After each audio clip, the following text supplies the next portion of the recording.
Available at audible.com. The Warrior Code, the SEAL Strike Series, Book 2, by M.L. Strong, narrated by Edison McDaniels.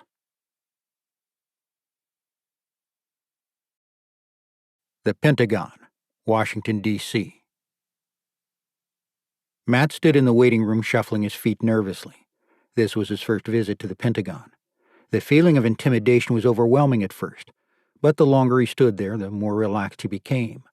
The Pentagon was nothing more than a huge office building, and he was a warrior surrounded by clerks and politicians. Easy day.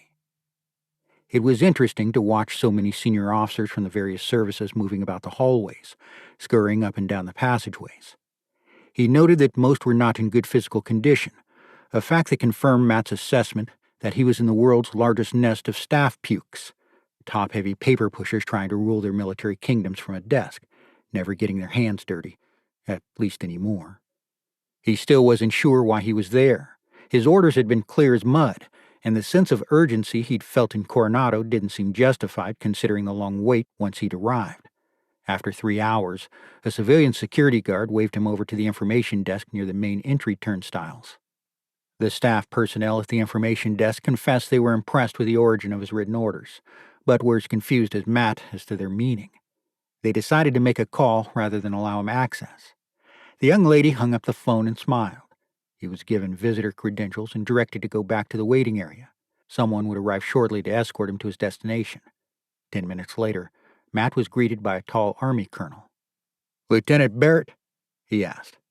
"Yes, sir," Matt replied. "I was told to—" The colonel interrupted Matt, extending his hand. "My name is Colonel Rushworth. Please be patient. You'll soon know more than you really want to know." Colonel Rushworth reinforced his mysterious comment with a wink. Matt followed the colonel up the escalator, adding to the stream of people coming into work in this famous building. It was a long walk, and Matt felt silly about his anger at being made to wait so long. The facility was so large that getting anywhere was a test of endurance. At last, they arrived at a large door. Matt was directed to drop his cell phone off outside. He placed it in a rack of 20 or so phones already being held hostage and walked through the door. Matt was ushered into what appeared to be a small briefing room. 3 men sat around an oval conference table. None of the men stood up to shake Matt's hand. One of the men, a Navy admiral, pointed to a chair. "Please take a seat, Lieutenant." Matt couldn't stop staring at all the fruit salad on the man's chest. Each colored ribbon represented a different military award, and the 4 stars on the admiral's collar were certainly impressive. Matt spotted an elaborate badge positioned just under the man's breast pocket. It suddenly dawned on him that he was sitting across from the Chief of Naval Operations, C&O. The man to the C&O's right was wearing a suit. He was in his early 50s, with a touch of gray at the temples. He had that air of authority that comes with access to the top. He was one of the untouchables. The man oozed arrogance from every pore. Matt was sure this schmuck was CIA, or maybe NSA. He decided then and there that he disliked him.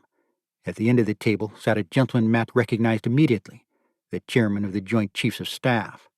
His mouth opened a little involuntarily in surprise. What the hell was this all about? "Welcome, Lieutenant Barrett.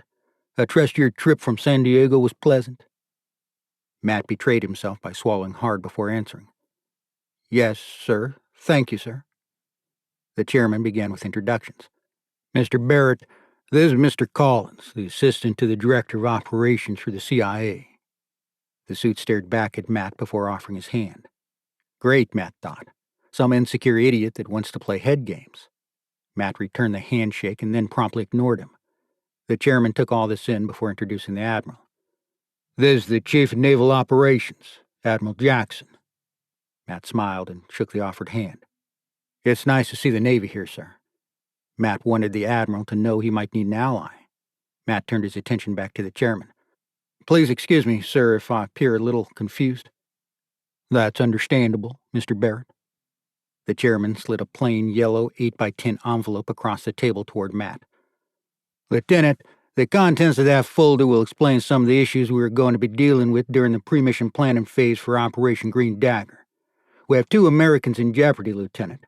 They've been taken hostage, and we presume they are being moved as we speak to a large base camp south of Bogota, Colombia.